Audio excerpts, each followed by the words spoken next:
Every Tuesday at 6:43 in the morning, an unmarked white truck eased to a stop in front of Bryce's garage in Harlow, Indiana.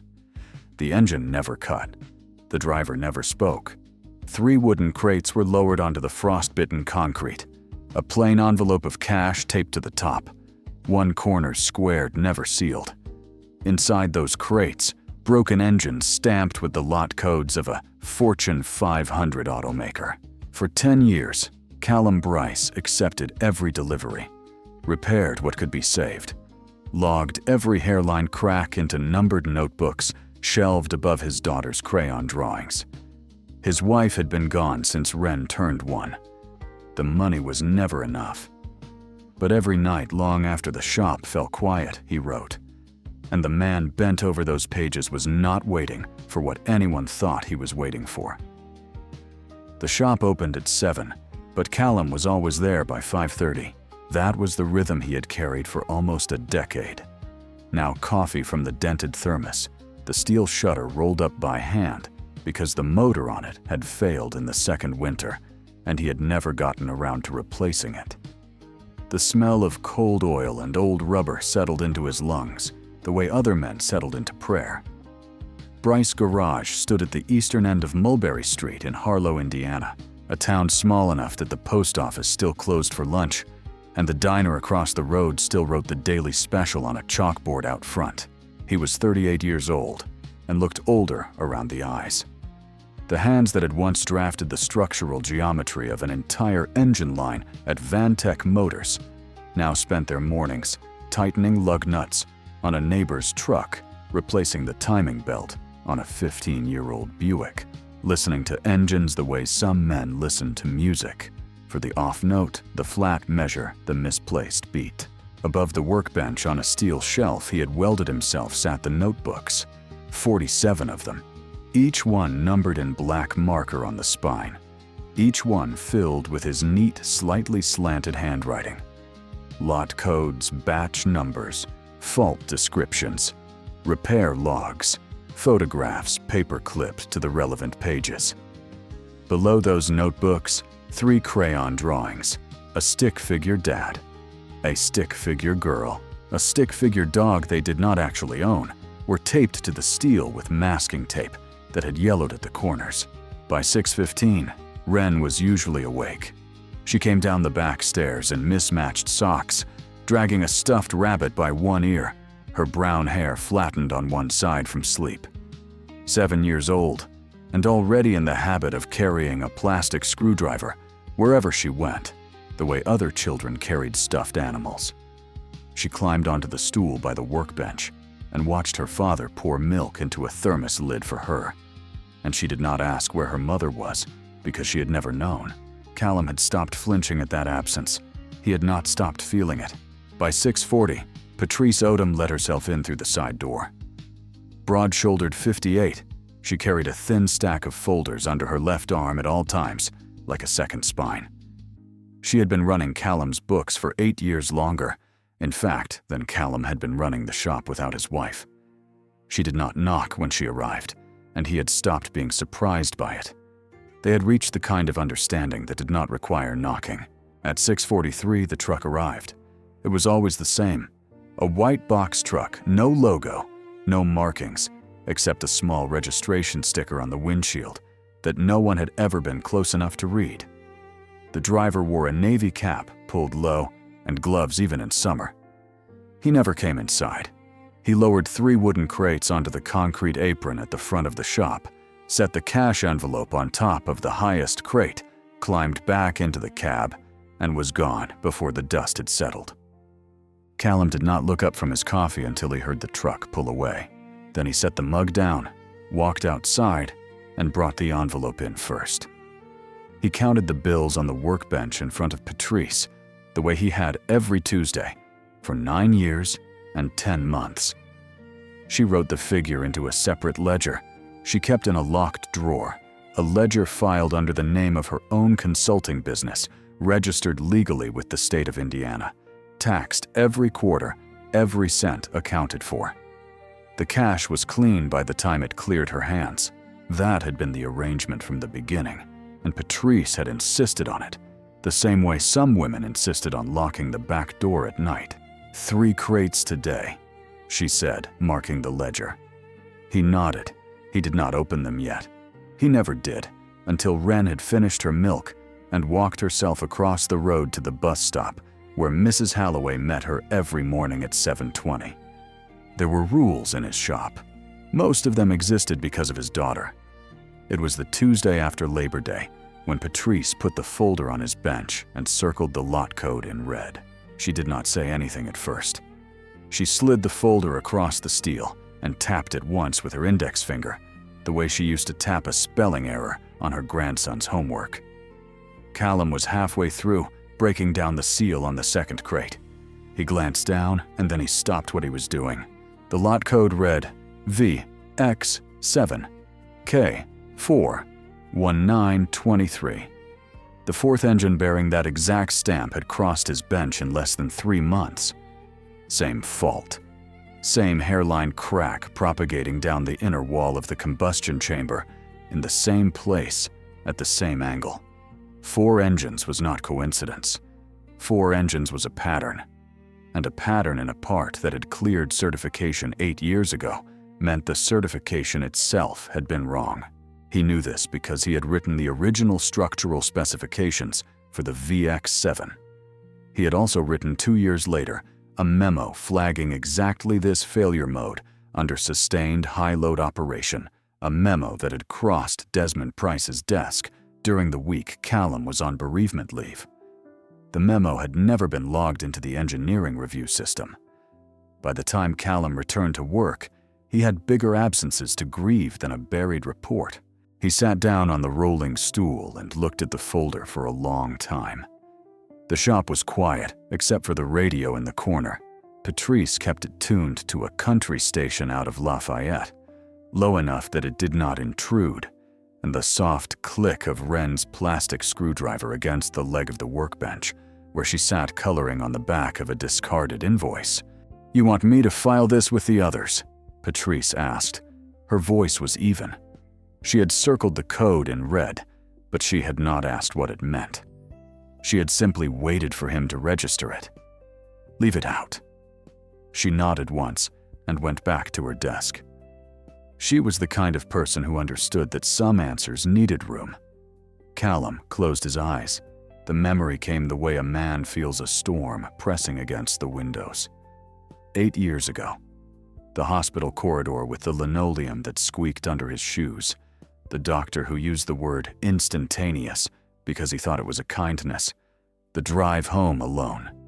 Wren in her crib 10 months old asleep with her fist against her cheek. The phone calls he did not return. The leave of absence that quietly became a resignation. And then 6 months later, a routine email from HR informing him that his contributions to the VX7 program had been consolidated under the senior team for clarity of attribution. He had read that line 3 times before he understood what it meant. By then, he had no income, no lawyer, no fight in him. He had a baby who needed formula and a mortgage that would not wait. He let the patent go because he could not afford to defend it, and he opened the shop instead because his hands still knew how to do that, and because there was a quiet dignity in fixing things that other people had broken. 12 months after the shop opened, the first unmarked truck pulled up at 6:43 on a Tuesday morning. He had not asked then. He had not asked the second Tuesday, or the 50th, or the 500th. The money came in cash in clean increments, never enough to be flagged, but always enough to keep the lights on, and the inhaler in Wren's nightstand stocked. Patrice declared every dollar. Callum repaired what could be repaired, and stripped what could not, and he wrote it all down because he was an engineer. And an engineer did not throw away data even when he no longer knew what the data was for. He had told himself at first that he was simply being thorough. Then he had told himself that someday, when Wren was grown and the mortgage was clear, he would decide what to do with the notebooks. What he had not let himself say out loud in 8 years of saying nothing was the truth that Patrice's red circle now made impossible to keep buried. He had always known the engines were coming from Vantech. He had always known something was being hidden, and he had always, in some quiet, locked room of himself, been waiting for the day when the pattern became too loud to ignore. That day was today. He did not move for a long while. Wren had finished her drawing a yellow house with too many windows and had wandered into the back room where Patrice kept a tin of butterscotch candies on the second shelf for exactly this purpose. Callum could hear the murmur of his daughter's voice, the soft rumble of Patrice's reply, the sound of his own life continuing around him while something inside him quietly reorganized itself. He understood now what the arrangement actually was. The engines did not come to him because the company trusted his discretion. They came to him because he was useful in a very specific way. Someone inside Vantech was pulling defective units out of the internal warehouse before they could be logged into the recall pipeline, before they could be cross-referenced against accident reports, before any federal inspector could trace a serial number back to a date of manufacture. Someone was distributing those units to small independent shops across the Midwest. Shops run by men who needed money and did not ask questions so that the failures could be made to disappear into the ordinary background noise of American auto repair. Callum had been chosen because he had the skill to do the work cleanly, because he had the financial pressure to keep accepting the envelopes, and because, if any of this ever surfaced, he was the perfect kind of witness to discredit a small-town garage owner who had taken cash from a corporate truck for the better part of a decade. The fact that Patrice had declared every dollar would not in the early hours of a scandal matter. The headlines would write themselves first, and the truth would have to chase them. He understood now why Desmond Price had taken the patent. It had not been about credit. It had been about ownership. A man who owned the patent owned the failure. A man who owned the failure could decide where the failure went. Callum stood up and walked over to the shelf above the workbench. He ran one finger down the spines of the notebooks. 47 of them. 10 years of dates and codes and photographs and signatures. Every page ordered, every number cross-indexed against the next. He had two choices, and he knew it. He could keep accepting the envelopes. Wren would need braces in 2 years. The roof would need replacing in 3. The shop would limp forward the way it always had, and the notebooks would continue to grow. And someday, some Tuesday far in the future, the trucks would simply stop coming, and he would be left with shelves of paper that meant nothing to anyone but him. Or he could use what he had. He did not decide right away. He closed the folder Patrice had left on his bench. He told her he was going upstairs. He climbed the narrow staircase to the apartment above the shop, and he stood for a long time in the doorway of his daughter's room. Wren had come up at some point during the morning and fallen asleep again, on top of her covers, the plastic screwdriver still in her hand. The afternoon light through her bedroom window was the soft, slow gold of early September in Indiana. Her hair was the same color as her mother's had been, and Callum had stopped years ago trying to look at her without seeing it. He sat down on the edge of the bed. He did not wake her. He thought about Marcus Teal. He had not let himself say the name in months. A clipping from the Indianapolis Star, dated October of 2021, was folded inside the back cover of notebook number 31, a man 38 years old, 3 children, a delivery van that had failed catastrophically on Interstate 65. Engine seizure. No identifiable cause. The man had survived. He no longer walked. The lot code on the engine in that accident, Callum had quietly traced it through a contact at the salvage yard, matched a unit he himself had received and written up 6 months earlier. He had never been able to do anything about it, not without bringing the whole structure down on top of his daughter. He sat in his daughter's room until the light shifted, and then he stood and went back down to the shop. Patrice looked up from her ledger when he came in. She did not ask. Callum reached for notebook number 47, opened it to the first blank page, and began to number the entries again, this time from 1. The first frost came early that year, and the news came 2 weeks behind it. Callum was changing the oil on Earl Henderson's tow truck when the radio in the corner Patrice's country station out of Lafayette broke for the bottom of the hour update, and the announcer's voice shifted into the flat, slightly elevated register that newsreaders used when something serious was about to be said. Vantech Motors, 290,000 vehicles, voluntary recall pending federal review. 5 reported accidents involving the VX7 engine line, including one in which the driver had been left permanently disabled. The company's stock had lost more than half its value in the 48 hours since the first report surfaced, and the Federal Office of Defects investigation had opened a formal inquiry into the timeline of the company's internal knowledge. Earl, who knew nothing about anything, whistled low and said he was glad he drove a Ford. Callum did not answer. He set the wrench down very carefully on the workbench, the way a man sets down a glass he is afraid he will drop.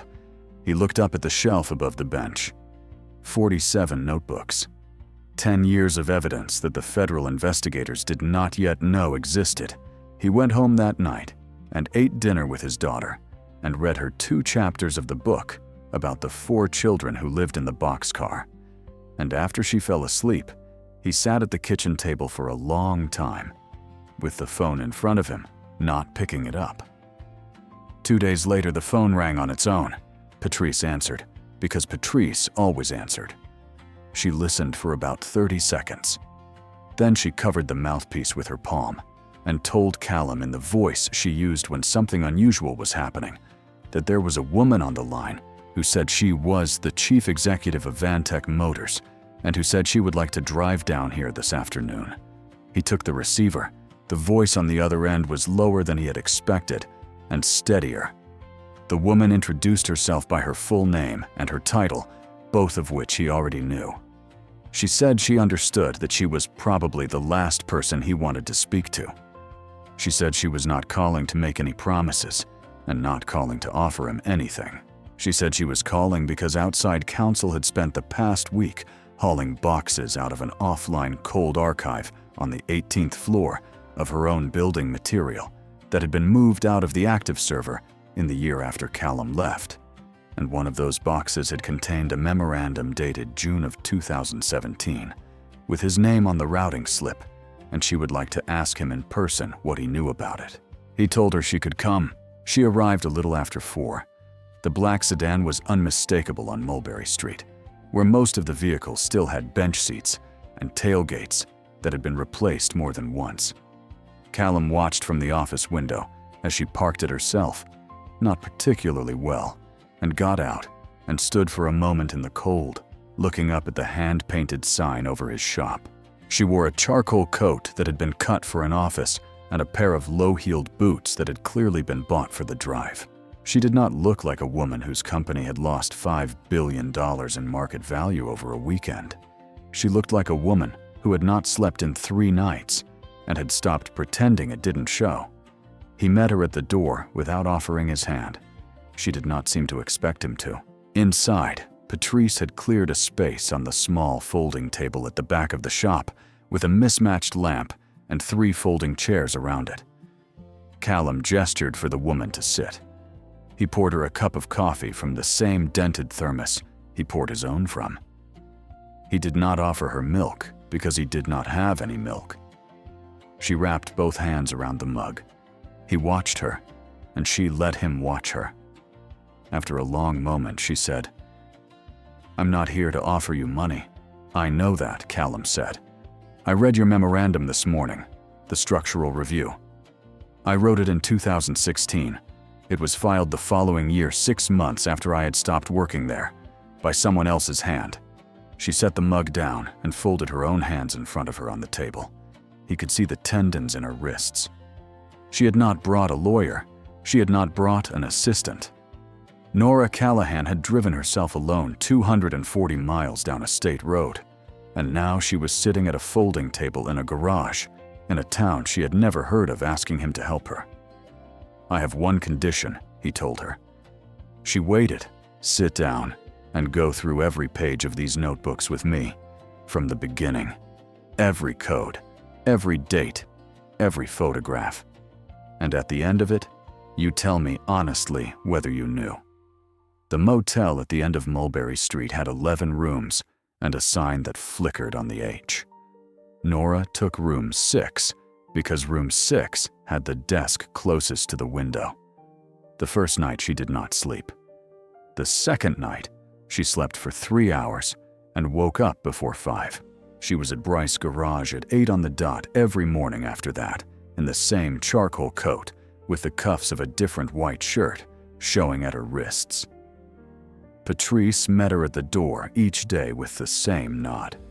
Callum did not greet her at all on the first morning or any morning after, but he set out a chair for her at the table beside the shelf, and the cup of coffee was always waiting. And on the third morning, there was a small carton of half and half on the table that had not been there before.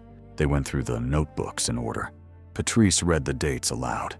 Callum opened the corresponding folder of physical evidence: torn gaskets sealed in plastic bags, photographs of cracked combustion walls, his own handwritten metallurgical notes from the time of receipt, and laid each item next to the entry. Nora looked. She did not interrupt. She did not ask the questions a chief executive might have been expected to ask, the questions that would have been useful for a legal defense. She asked the questions of someone who was learning for the first time what the company that bore her name had been doing while she signed the quarterly statements. By the end of the second day, she understood the shape of it. The defective units had been pulled from the internal warehouse before they could enter the recall pipeline. They had been routed through a subcontractor logistics line that reported on paper to the freight division, a division that reported in turn to the office of the vice president of engineering. Desmond Price had built the structure carefully. The chief executive's office did not need to be informed of subcontractor logistics. The chief executive's office had not been informed. On the third afternoon, Nora reached across the table and picked up a torque wrench that had been sitting beside the photograph of a stripped flywheel. She held it the way someone might hold a kitchen utensil they had only seen used in a cooking show. Her grip was wrong. The angle was wrong. She was about to set it back down when Callum, without looking up from the notebook he was annotating, reached over and adjusted her hand. He moved her thumb half an inch. He angled the head of the tool a few degrees. Then he went back to writing. She did not say anything. She held the wrench correctly for the rest of the afternoon, and when she set it down where it had been. That night in room 6, her phone rang at 11:47. It was Desmond. His voice was warm, as it had always been with her. The warmth of a man who had worked under her father. The warmth of a man who had stood beside her at her father's funeral. The warmth of a man who had for 15 years made himself indispensable to her. He told her he had heard she was in Harlow. He told her he understood the pressure she was under. He told her that whatever a small-town mechanic had said to her, she should remember who had built Vantech back into what it was, and who had stood beside her when the board had nearly removed her 3 years ago. Near the end of the call, he said, "Don't let that grease monkey destroy what we built."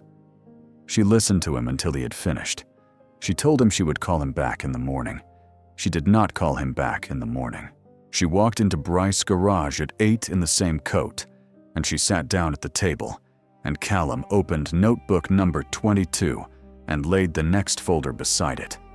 Patrice read the date.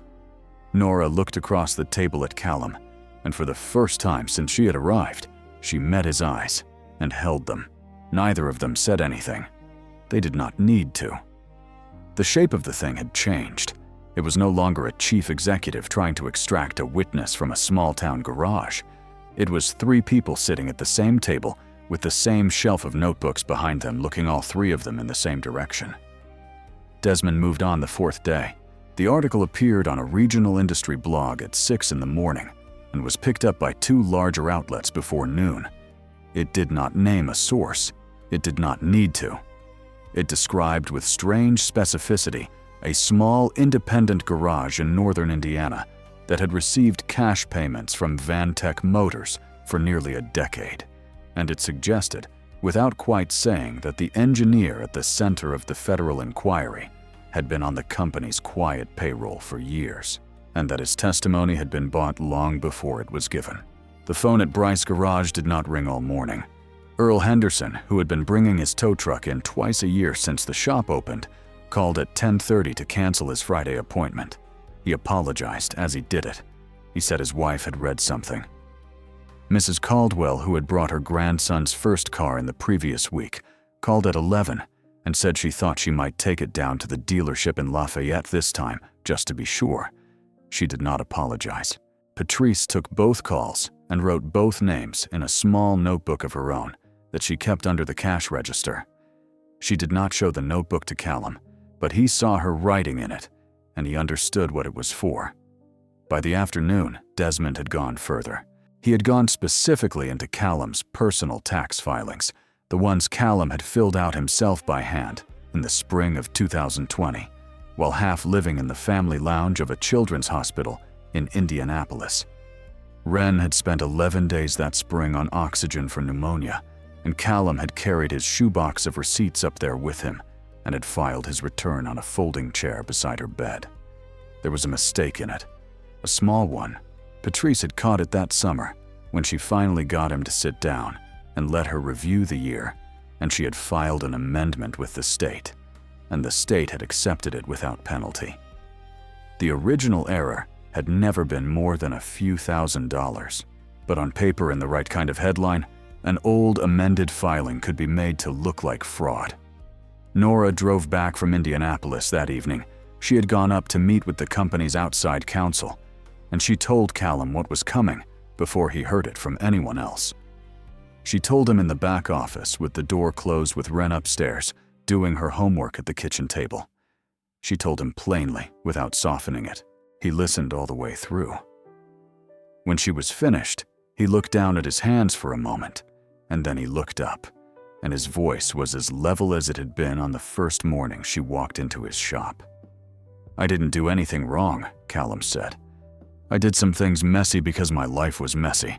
Those aren't the same thing." He stood up.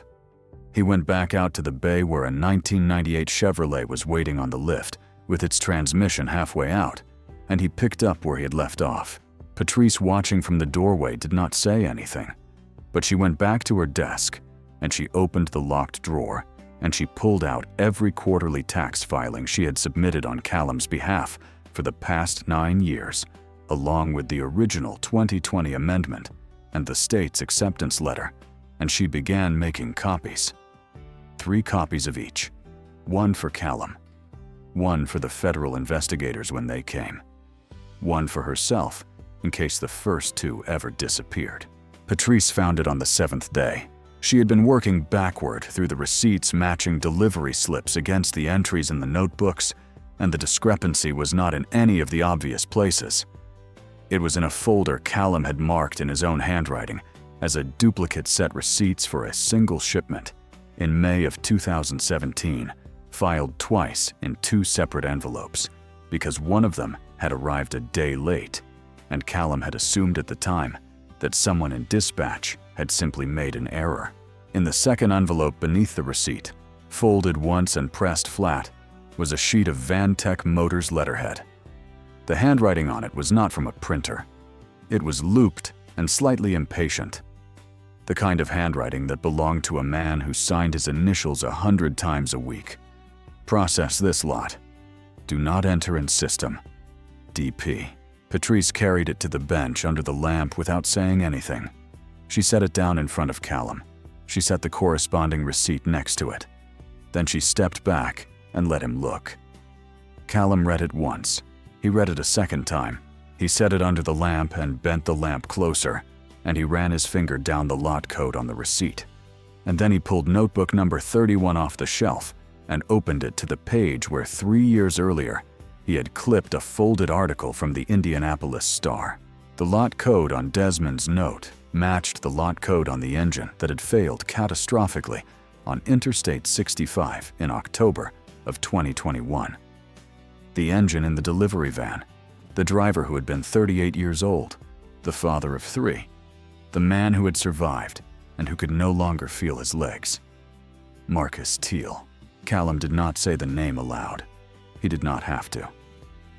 Patrice was standing behind his shoulder, reading the same page, and Nora was at the conference table in the back of the shop, watching the 2 of them without yet understanding what they were seeing.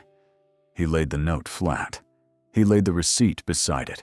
He laid the article from the newspaper beside that. 3 pieces of paper. 10 years.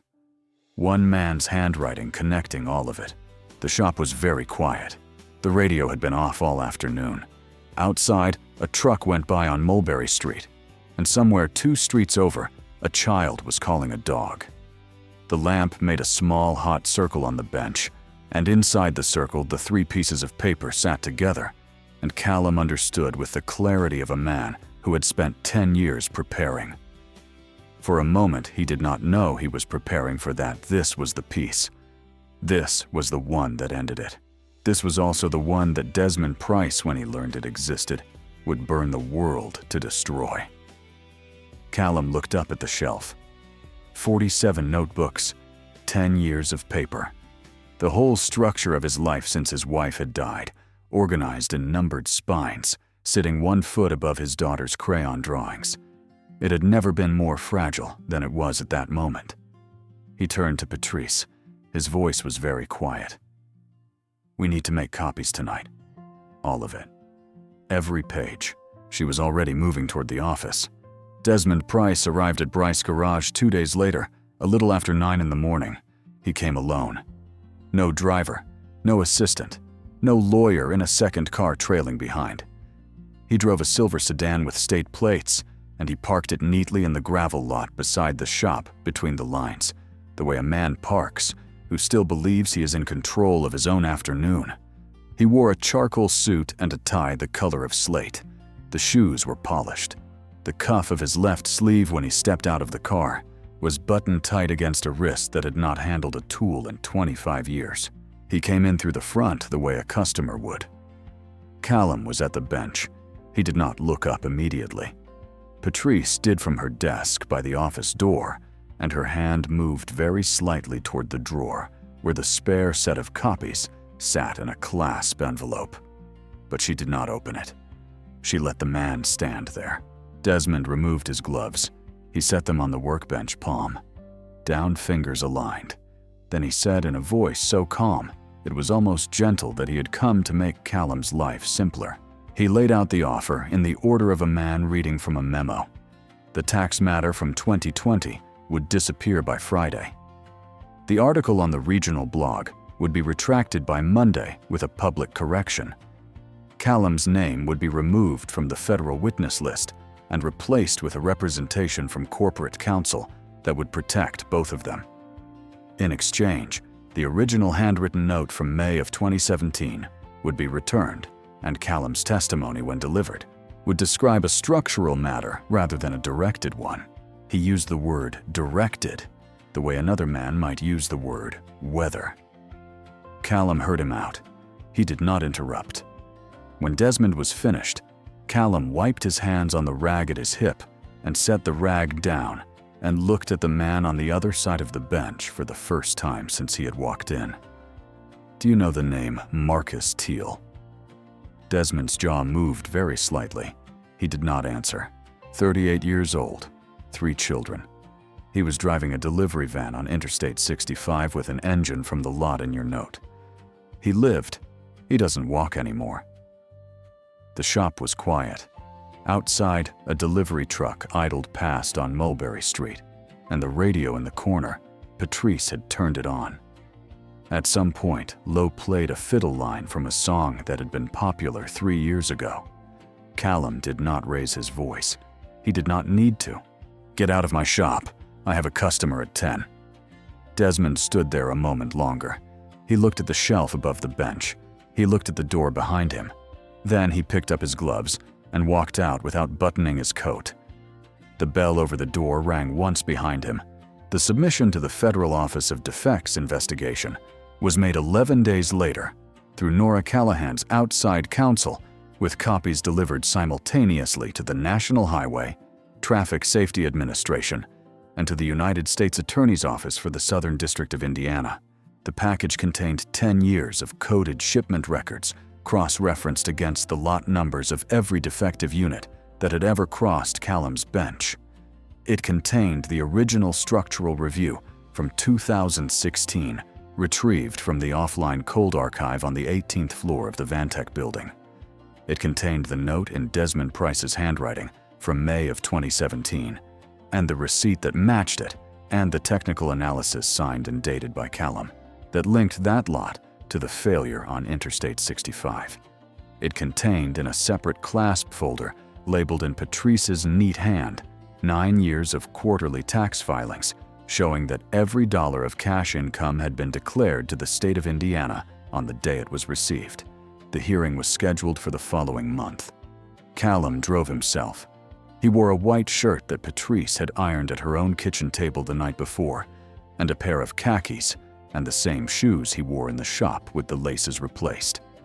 He did not bring a personal lawyer. He did not bring notes. He brought the notebooks themselves in 2 cardboard file boxes that he carried into the federal building one at a time.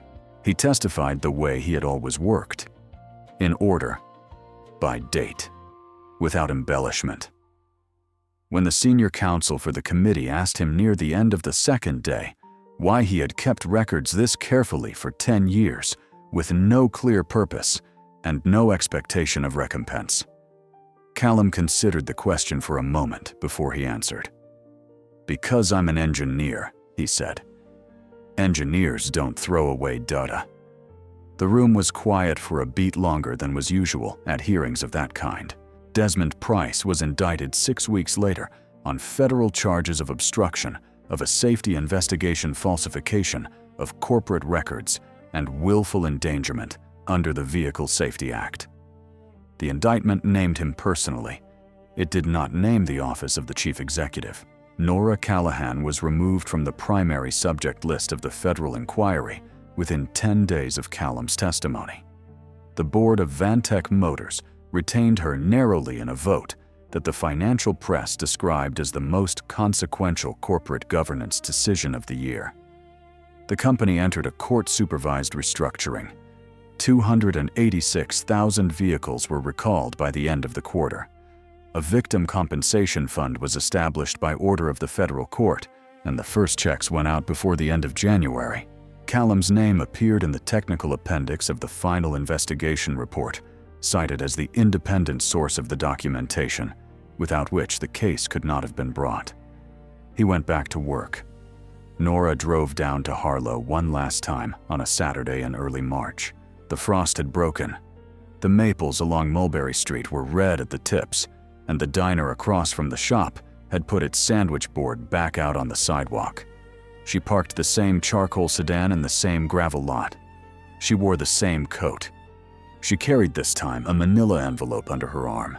Callum was outside swapping the winter tires off a customer's pickup. He saw her come, and he set the impact wrench down on the asphalt, and he wiped his hands on the rag at his hip, and he waited. She held the envelope out to him. He opened it on the workbench. Inside was a set of legal documents from the reconstituted board of Vantech Motors, signed and notarized restoring full authorship of the VX7 engine line to Callum Bryce in the official patent registry and in the company's permanent technical archive. The amendment was retroactive to the original filing date. The names that had been added in his absence had been removed. "I can't give you back 10 years, Nora said. "I can only give you back your name." Callum folded the documents in half.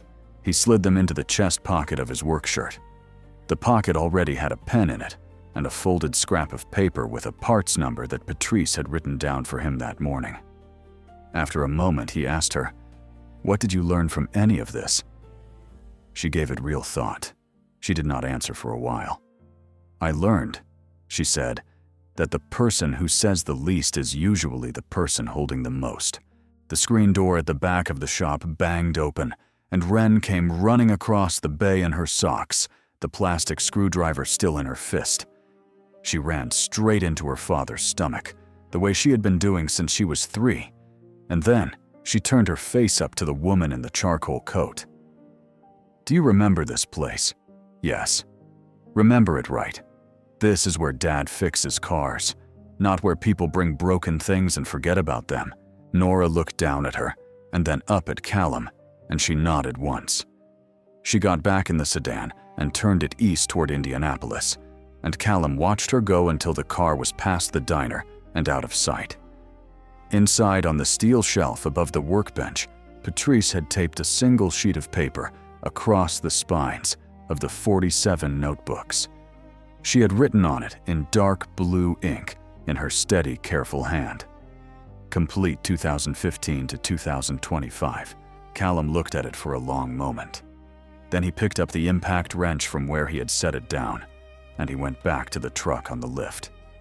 He had always believed in the quiet, locked room of himself, that someday everything he had written down would matter. He had only not expected that someday would ask him to wait that many years.